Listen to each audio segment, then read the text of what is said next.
हेडलाईन्सचे प्रायोजक आहे NBC bearings, लांब पळण्यासाठी। नाशिकमध्ये चांगलं वातावरण, उमेदवारी दिली असती तर निवडून आलो असतो, नाशिकच्या जागेबाबत छगन भुजबळांचं वक्तव्य। आई सुप्रिया सुळेंसाठी मुलगी रेवती सुळे पहिल्यांदाच प्रचाराच्या मैदानामध्ये, युगेंद्र पवारांसोबत रेवती सुळेंचा बारामतीमध्ये प्रचार। आरक्षणासाठीची 50% मर्यादा दूर करण्यासाठी विशेष कायदा करू, खासगी शैक्षणिक संस्थांमध्ये एससी एसटी ओबीसींसाठी आरक्षण देणार, शरद पवार गटाच्या जाहीरनाम्यातून घोषणा, प्रचार गीतही प्रसिद्ध।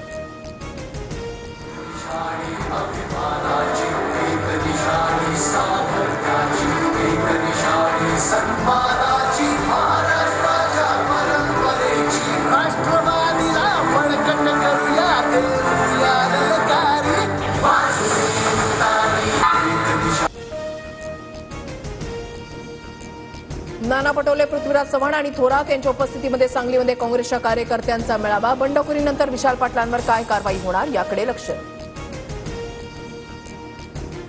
सांगलीमध्ये भाजपचे 2 उमेदवार, घराघरात भरलेले लिफाफे वाटण्यासाठी भाजपने उमेदवार पाठवलाय। संजय राऊतांचा काँग्रेसचे बंडखोर उमेदवार विशाल पाटलांवर अप्रत्यक्षपणे निशाणा। जळगावमधील महायुतीच्या उमेदवार स्मिता वाघ आणि रावेरमधून रक्षा खडसे आज अर्ज भरणार, तर छत्रपती संभाजीनगरमधून संदीपान भुमरे शक्ती प्रदर्शन करत अर्ज दाखल करणार। रक्षा खडसे तिसऱ्यांदा खासदार म्हणून निवडून येतील, रक्षा खडसेंनी भेट घेतल्यानंतर एकनाथ खडसेंकडून विश्वास व्यक्त। काँग्रेस उमेदवार गोवाल पाडवींचा आज नंदुरबारमध्ये शक्ती प्रदर्शन करत पाडवी उमेदवारी अर्ज दाखल करणार। परभणीमध्ये युवकांकडून महादेव जानकरांची गाडी अडवत तपासणी, गाडी अडवणारे मवियाचे उमेदवार संजय जाधवांचे कार्यकर्ते, जानकरांचा आरोप, पोलिसात गुन्हा दाखल।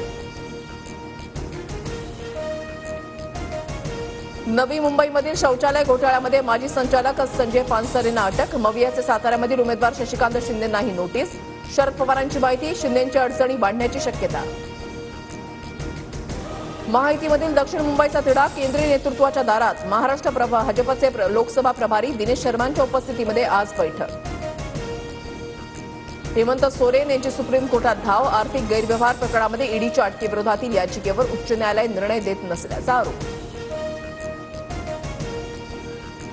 फेअर प्ले ॲप प्रकरणी महाराष्ट्र सायबर सेलकडून अभिनेत्री तमन्ना भाटियाला समन्स, 29 एप्रिलला चौकशीला हजर राहण्याचे निर्देश। हेडलाईन्सचे प्रायोजक आहे एनबीसी बेरिंग्स, लांब पळण्यासाठी।